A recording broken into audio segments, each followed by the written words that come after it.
but she had good hair. Made sure to specify wavy, not kinky. What do you mean by that? What do you mean by that, Nikki? What do you mean by that? As in, are you really sure that you like this girl? Oh yeah, sure. I say you like this girl. Like this girl is your best. Like you people, you be paddies. Like, are you sure you like this girl? Honestly, it really doesn't even matter what this book is about because it wasn't about nothing. Girl, what? What? What are we talking about? Rough Town Records.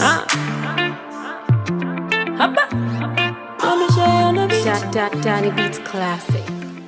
Hello my loves, welcome back to my channel. Today I'm here with a book review for y'all because well, several book reviews, but I'm an intellectual and I like to read, so I've decided that y'all have to hear about the books that I've been reading. And before we move forward, I want y'all to know that I will be adding spoilers in this video. So if you have any of the books that I'm about to mention on your TBR or you're currently reading them and have not finished, I'm gonna ask you to stop here because as you can see, I got a lot to say. So like I said, if any of these are on your TBR or you're currently reading them and you have not finished, do not move forward with this video.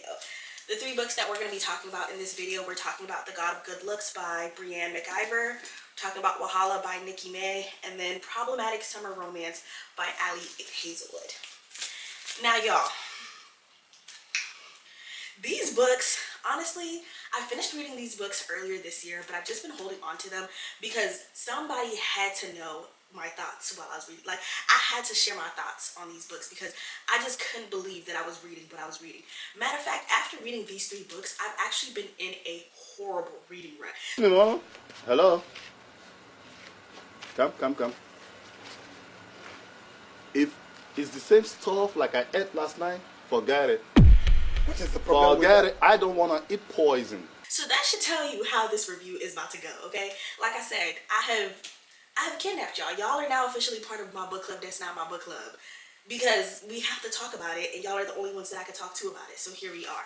Starting off with Wahala by Nikki May. So this book was actually recommended to me by a friend, and actually now in hindsight, I'm kind of offended that I was recommended this book because I hated this book. When I tell y'all I hated this book, y'all can see how many stickies I got in here. Like, every page, I was just like, is this what we're doing? And I think what really pissed me off about this book is that it had so much potential to be more than it was. I think I gave it like a 2.5. I wanted to give it a 2.5, but I think Goodreads doesn't have halves, so I just did a 2 out of 5. It had so much potential, and honestly, reading the summary, I was really interested, so I'm just gonna read it really quickly for you. Actually, no, I'm not gonna read it, but it's basically about 4 friends, 4 Nigerian British friends. They're mixed, and they're white mama mixed. Now, that sounds like a factor that is not relevant, but I promise y'all it is, okay? 4 biracial Nigerian British women, okay, in the UK. They're all based in the UK. And they're going through different things in their lives. And so, well, it's actually 3 best friends and then 1 joins, but we'll get to that. I read this and I'm like, oh my goodness, this sounds so interesting. These are like 4 friends who are in different phases of their lives. And so, they're learning to navigate the different parts of their lives that they're in while also holding on to their friendships and learning how to be there for each other. Like, this sounds so interesting. This sounds like right up my alley. Like, I wonder where this is going because I feel like I can relate to that. You know what I mean? Like, I'm not a spring chicken no more. I have like friends my age. We're all in different stages in our lives, and so it's so hard, like juggling life and then also maintaining friendships, being there for each other. So I'm just like, this sounds like it has so much potential. This sounds good. Let's get into it. Y'all, the first sticky note is on page 21. Okay, so Nikki came out the gate swinging, pissing me clean off rip. Okay, I'm gonna introduce the main characters to you and give you a little background on how I feel about all of them. Ronke, I feel like Ronke is probably the most likable out of the 4, but even she has her moments. Like, sometimes I feel like one thing Nikki did do well, she was able to like humanize Ronke in a way where sometimes I'm like, damn Ronke, I feel you, like I really empathize with you, and sometimes I'm just like, girl, what the hell? Like, what are we talking about? Boo was the most unlikable character. aside from Isabel, I think Boo is actually more unlikable than Isabel. Boo is so fucking annoying. She's anti-black as fuck. Hated her. Hated her.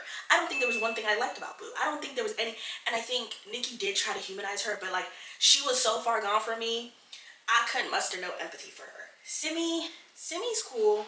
She's like the super rich friend. Simmy's fine. Like, I don't have any real like big feelings about Simmy, but she's okay. Like, she's almost like Ronke level, but I think I might like Ronke more than her. Wasn't really moved by her character. Isabel's a conniving evil bitch. Didn't like her. I don't even know how she got enmeshed in this group so quickly, so easily. Everybody was just given dunce, just idiot. Like, on top of their dynamic aside, Nick, like, while I was reading this, I felt like I was back in middle school.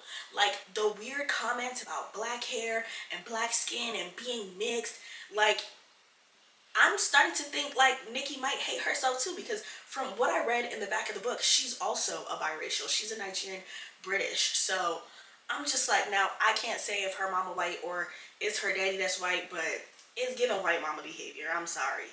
I don't know. This book was not good. Can't believe I was recommended. Can't believe people like this book. I hated it. I'm gonna read y'all a few of these stickies.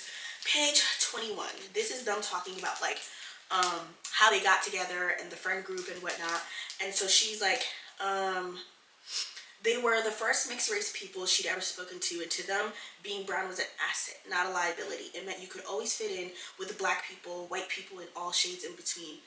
They pitied the poor souls with one solitary culture who used fake tan or worse, bleaching cream. They were proud of being half Nigerian and half English. They loved jollof rice and fish finger sandwiches. They had 2 football teams to support. Determined to fit in, Boo softened her Yorkshire accent and squashed down her shyness. The 3 of them were soon a unit, the Niger Posse.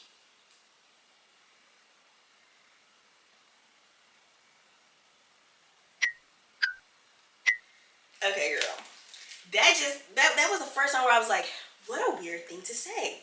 They pitied the poor souls with one solitary culture who used fake tan or worse, bleaching cream. Simi didn't judge Ronke for eating too much, so why would Ronke judge her for being materialistic? Which she wasn't. She just liked nice things. So obviously Ronke is more like heavy set in the group. Once again, that's a weird thing to say.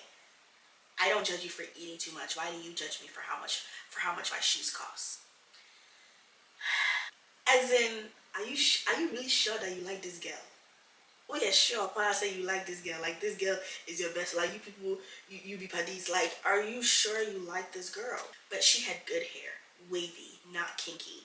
And once she discovered the magic of a Brazilian blow dry, it became pin straight white woman hair. She had okay legs with the right length skirt and the right heels. She could make her 5'4" frame look almost leggy. And this is what I'm talking about with the anti-black stuff. But she had good hair. Made sure to specify wavy, not kinky. What do you mean by that? What do you mean by that, Nikki? What do you mean by that? I'm gonna stop with the quotes because honestly, I could spend an hour just on the quotes in this book because I still have so many stickies that I could read from and give y'all context on. But like, I was just like, these characters are not like. And it's one thing to write a good book with unlikable characters, because I've even seen it done in shows. But this isn't a matter of this is a good book with unlikable characters. This is a bad book with unlikable characters. So it's just like, why does this book exist? Pissed me clean off. And then on top of it, I feel like the ending was rushed or was just written poorly at this point. The ending turns into something out of nowhere where all of a sudden Kayode dies. Isabel is trying to kill, like Isabel kills Kayode, and it turns out that she's also trying to kill Ronke because it turns out they're step siblings or something, and Isabel's dad is the one who killed Ronke's dad because Ronke's dad found out something, and just a whole bunch of bullshit. Like, I don't even remember to even relay the ending properly because I just read this and I was just like, what the fuck? Like, you know when you watch like African movies and it's like love story, then all of a sudden this person is a secret person, he's a secret English is even failing me because it don't make sense. Like, you know, when a plot comes out of nowhere at the end to tie things up, and it's just like, where the fuck did this come from? That's how this book is. Like, it's like Isabel came into the group all of a sudden because she found out that one of them was her stepsister, or her dad was cheating. Just fuck shit. That's what it was. Stupid. I think it turns out that Ronke's dad was sleeping with Simi's mom or some shit like that, and so hold on, sorry, I'm confused now. I think it turns out that Ronke's dad was having an affair with Isabel's mom or some shit like that. So Isabel's dad finds out and has Ronke's dad killed and made it look like an accident. So her whole life, Ronke's thinking her dad just died in an accident, but it was really a targeted hit by Isabel's dad. And so now Isabel is back, and so she ends up killing Kaede, which turns out Isabel and Kaede also had history, and Kaede like lied about it, or he didn't necessarily lie about it. I think he acknowledged it, but he definitely like downplayed it, and then Isabel upplayed it to make it seem like it was more than it was, and that Kaede still wanted her, even though Kaede actually didn't want her, and then he ends up dying because she kills him, but there's no way to prove it. But Ronke has an idea, so Ronke goes to basically get evidence that she's the one who killed him, and she is the one who killed him. Like, by the time I got to the end of the book, I was just ready to wrap it up. Honestly, I'm very surprised that I didn't DNF this book, because like I said, fuck shit. That's what this book was. I will never read this book again. I would not recommend this book with anybody, to anybody. I didn't like it. I did not like it. And we just gonna leave it at that. Number 2, we're gonna talk about The God of Good Looks by Breanne McIvor. I actually found this book on TikTok, and somebody was talking about like books by Caribbean authors, because I believe the author is Trini, or is she Guyanese? Hold on. Yes, I think she's Trini. Yes, she's Trini. So I was just like, I love supporting my authors in the diaspora. Let's get into it. And I heard good reviews about this book, so picked it up. I wouldn't say I hate this book, but I didn't love this book. Like, I'm not going to spend too much time with this book because, as you can see, I didn't really mark up anything. This book didn't really move me. So, background on this book. Basically, there's this girl. She's actually the daughter of a really rich and prominent person in Trinidad and Tobago, but she's been hit by a scandal because her and her dad don't have a good relationship at all, and her mom died from some illness. I want to say it's cancer, but I don't remember. Her mom died from an illness, and so even though she's the child of a really rich person, she lives very much like as a regular person. So she does like she's a model, she does photo shoots, she does like some nude photos, she does like risque photo shoots, she does like carnival costume photo shoots and stuff like that, all that stuff. Anyway, scandal breaks out that she's having an affair with a married man who happens to be a politician, and you know how that goes in a country like Trinidad and Tobago. We all very much know how that shit works in African and Caribbean countries. It doesn't matter that the married man, who happens to be a politician, was the one having an affair on their wife. They're gonna blame the girl, even though yes, it is morally questionable that she was with a married man, but that's neither here nor there. The nigga nothing changes in his life, of course, because why would it? But she's basically shunned and blacklisted from even the risque shoots that she does do. So she's now struggling to make ends meet, blah blah blah. She ends up joining it's basically a beauty company, but it's like a makeup company where they also have like a quarterly magazine that comes out or whatever. So she joins as some kind of, what is she?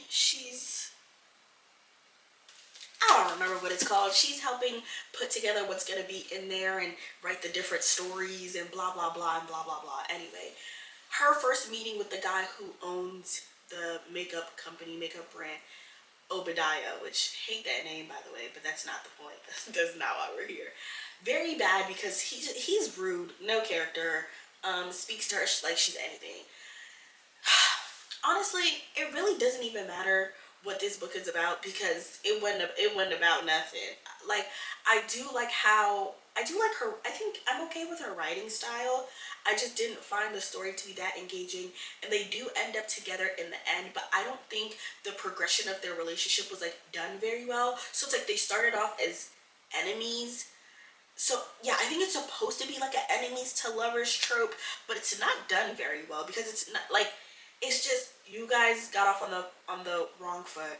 You don't like each other, and then you do start liking each other, but like even in the likeness, things didn't develop in the likeness to where it made sense to then go from, oh, I'm okay with you or I like you as a regular human being, to now we're together.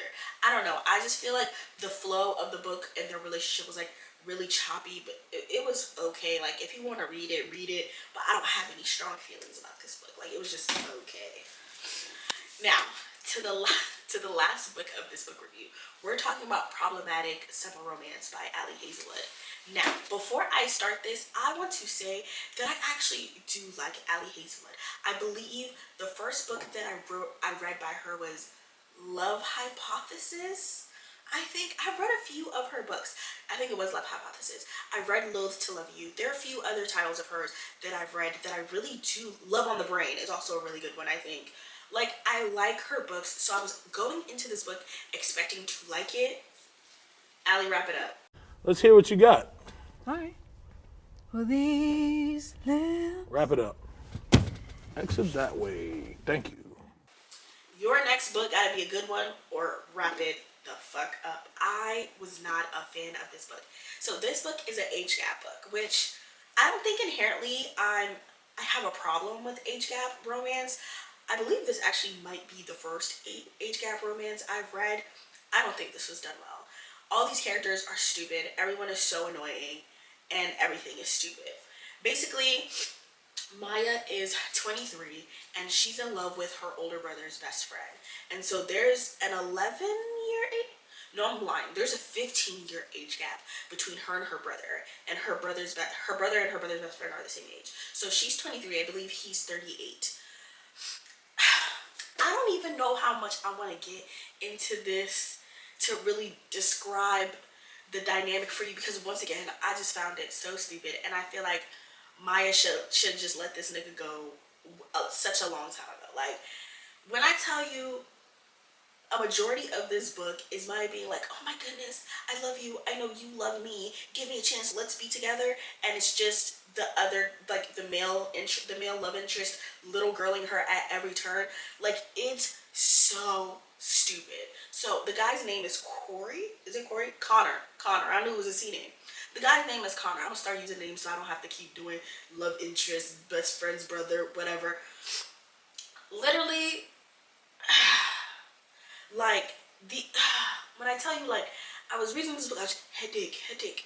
My head is splitting, man. Sorry. Oh God, what kind of sudden headache is this? Like, Connor was pissing me off the whole time. Connor's just basically like, you're too young, like, you know, we can't be in a relationship together. First, it's not right. You're my best friend's little sister. I knew you when you were young. You know what I mean? I knew when you were underage. This isn't right. Cool. Then it becomes, oh, you're too young to be in a relationship with somebody like me. You still have so much of your life to live. Like, no, we can't be together. Like, you know, I'm at an age and a place where I'm ready to get married and have kids, and you're too young to put that on you, blah, blah, blah. Then it becomes, I do like you, but we can't be together. And then he's also jealous that she's like entertaining another guy while she's on vacation. Mind you, she's not even entertaining him. She's doing it to make him jealous, and it's working. But it's just like, you doing too much. Like, you can't tell her we can't be together, go live your life, and then when you see her with another man, it's, oh no, don't talk to him, you can't talk to that one though. Boy, which one is it? Leave her the fuck alone, because you're pissing me clean off. Like, okay, one of the monologues, because you're 22 years old, Maya, because you have a whole life ahead of you, because every last fucking thing about this is problematic.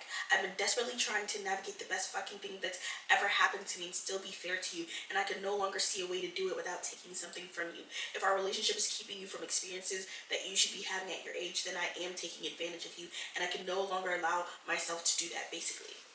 Mind you, it's like, okay, you feel this way, cool, yet you keep putting yourself in situations and circumstances to be around this girl, for y'all to have sexual tension and be kissing and be touching all up and be sucking and fucking and sucking and fucking and sucking and fucking.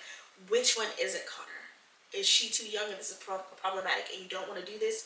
Or do you want to do this? Like, which one is it? Mind you, you know how she feels about it. So it's just, it's all so stupid.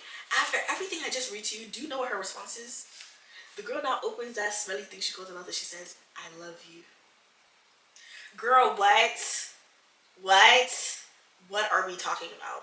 And now she has this whole monologue where she's like, oh, um, for the last 3 years, I thought that there was a key to solving you, that if I learned the right steps, if I performed the right way, you'd stop lying to both of us and accept what we already were.